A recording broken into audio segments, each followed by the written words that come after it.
day, sir. We've been all out today. What have you to say about the massive solidarity support that you have received today from the people? I reckon you must have gotten a feedback about how people have gone all over town saying it's you or nobody else. Well, it is very gratifying. I've always known that the events of the last few weeks have, in fact, enabled people to make up their mind a lot more firmly. In fact, it has increased tremendously the public support that I have in the country. Nigerians are ready for democracy. Nigeria have elected their president, and Nigerians are not prepared to go for another election. The truth of the matter is that we do not have two sunrises in one day. Even in Africa, the sun rises only once a day, and that is the way it is. The people have made it very clear that that is what they want. And I'm sure the purpose is to let government know that the people are very serious in what they are saying. Do you have any fears that some members of the SDP might give in to the new political arrangement that is being proposed? There's nothing like that. You see, given to what? What are they giving to? There's nothing to give in to. The election was pronounced fair, free, fair, and peaceful by the international observers and by the government-owned observers themselves. So, what is there to give in to? As a matter of fact, they do not see any reason to prolong the democratic process anymore. And the SDP as a party is very clear. The executive committee made it very clear last week. The meeting in Benin too has made it very, very clear, really doubly clear, that there's no question of the party going back. To go back is to tell the Nigerian people that we are not a serious party. We are a very serious party. There are, we understand, a few officers who are not happy about the result of the election. But a few officers cannot be more important than the generality of Nigerian people. 14 million Nigerian people voted in the last election, more than voted at the National Assembly election. And as a proportion, probably more than have voted in the United States election, the presidential election. So that in itself is a massive mandate. And I have 58.9% of the votes.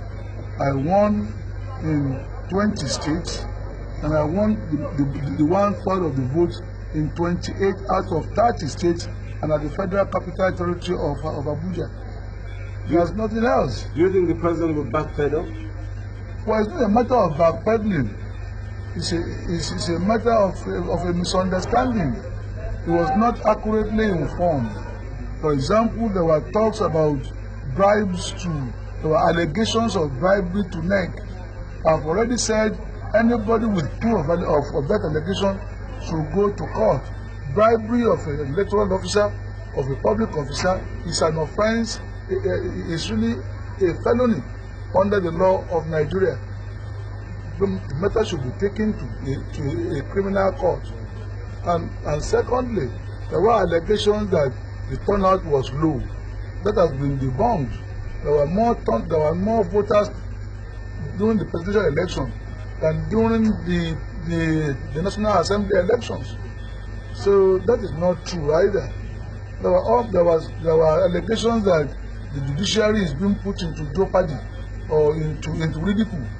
We were able to prove that neither of the two candidates went before any court. It was an illegal organization supposedly being sponsored by the government itself that took matters to court. That has nothing to do with us. There were allegations that large sums of money were spent, 2.1 billion naira. That was not true. I've denied it. The other candidate has denied it. In any case, there is no upper limit to the expenditure that can be incurred by any candidate in the presidential election or in any election under the law of Nigeria. All these are just trumped up charges, excuses as it were, not reasons. What message do you have, as the last question, to your teeming supporters across the country? That there is plenty of hope, that there's no doubt at all that the president and the military government will leave office on the 27th of August. And there might be need to meet and discuss some details. And I'm always ready and willing to discuss details. This is not a civilian versus military situation.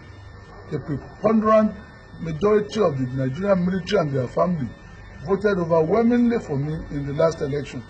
So there was no question of the military. There are quite a few, just a few officers who probably are unhappy about the changes. We will give them all the assurances they need. There is room for every Nigerian, especially the top officers who have been trained at tremendous cost to the taxpayers of Nigeria.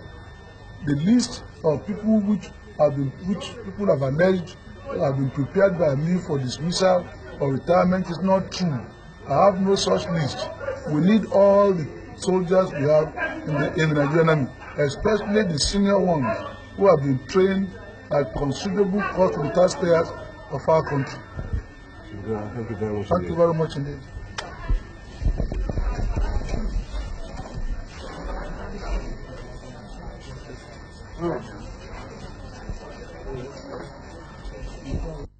Chief of Your, I'd like to confirm the kind of relationship you have now with the president. President Babangida is a friend. If you look at the house, take a snapshot of all the pictures in the house, you will find more of his pictures in my house than my own pictures. We've been friends for over 20 years, very close friends. There have been quite a lot of efforts made by some people to create some friction between us. These are very trying period, but friendship is made to last and be passed from one generation to the other. I believe that will be the case in our situation too. These are temporary difficulties. The nation is passing through it. The armed forces, some of them are passing through it. But we will not allow that to affect our relationship. How do you react then to his comment today that he has no apology for what he has done? I don't know who is asking him to apologize. Is anybody asking him to apologize? See, a leader does what he believes is the best thing to do in a given circumstance. But a leader, when he has superior facts, can change his mind. Nobody is that won't amount to apology. And nobody is asking him to. I'm not. Are you? Are you? No, I'm not. I'm just asking you. I mean, in what context was that statement made, if I may ask? It was in the news today.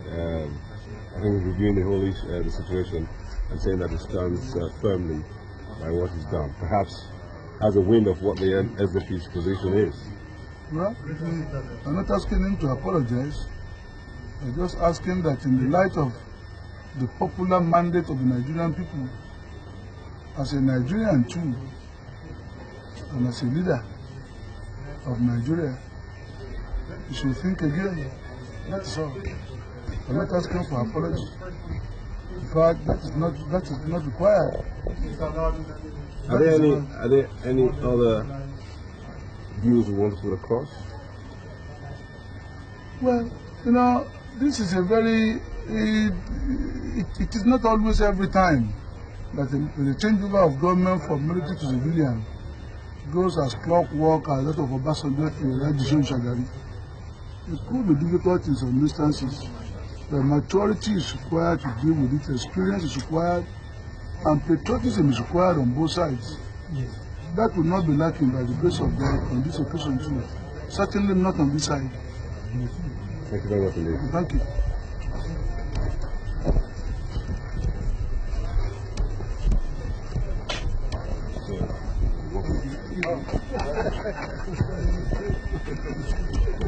Let me push my luck, sir. I'll ask you what you think about the whole situation. your comments? Which of the situations? Because we are The political impasse. we have two situations on that. Today, We and the general one. Okay, the general one is there has been an expression of the people's will as required by the law as the law stood at the time. And that doesn't seem to be the call for any kind of crisis. I think it's a situation that can be resolved in 1 hour by completing the counting of the votes and proclaiming the victor. 1 hour. What do you think about today's demonstration and solidarity? Well, I say that in any modern society, people have a right and a duty to express the popular will by popular action, provided it's peaceful. And throughout the political history of Nigeria, we've had that under all regimes. There have been marches, demonstrations, all sorts. As long as it's peaceful, it's a people's right. In this case, it's a double right. The people are insisting that the law should be obeyed. What can be better than that? The people are insisting that the law made by the outgoing regime should be obeyed. It's quite simple. What are your views about a national government being put in the air now? Well, we made a statement this morning that the victor has a duty to the nation to try and unify the nation. And in this case, Chief Abiola said quite clearly, even before any problems arose, that he thinks that he will call upon the resources of the country, whichever party they belong to help us out of the very serious economic and social conditions under which we live at the moment. Just how far are you willing to go with this national government? I will go very far. I will look anywhere, everywhere, for the best Nigeria to solve our problems. Both Nigerians in America, Nigerians in the UK, they're all being asked to make contributions. Some of them will have to sacrifice their big foreign income in order to be able to bail out Nigeria. And they are ready, they are willing. Most of our doctors who have gone abroad are ready to come back home, are willing to come back home. Most of the lecturers in the university who have been on strike are saying that immediately the election result is declared, they will go back without any condition and wait for the solution of their problem by my government when we settle down. That is the enormous amount of goodwill we have. How would you react to a scenario being painted by some political analysts that the care is not taken? We might just have a government from the Niger north and another government down south. No, nothing like that will happen. Nigeria is a federal republic, remain by the grace of God, indivisible, indissoluble, sovereign republic under God, by the grace of God. It will be a federal republic. Part of the problem is that it's always very difficult to ensure federalism under the centralist military government. But that will change. You had it very recently. Orders being given by the military president of the country to the governors of the states. That is not in accordance with our constitution. Maybe the problem arose because we allowed this diarchy. But what we have now is a diarchy. We have the civilian regime everywhere else, but having a military head. The body is civilian, the head is military. It is this funny animal that we have at the moment that is giving difficulties to everybody.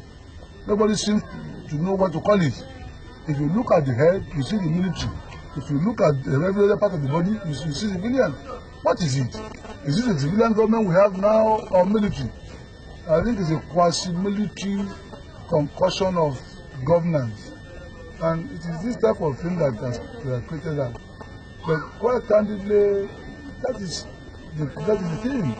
People don't realize that what we are talking about is the changeover of that head. The movement of the head so that we have a full civilian government in Nigeria. Every soldier is gone. Sometimes you don't remember that. But every soldier has practically left the government, except the president alone. And that is why it is so where the president himself becomes the umpire in a case in which is directly involved, the only one involved. You can see the problem of objectivity there. I think, yeah, thank you very much indeed. Thank you. Thank you. Thank you.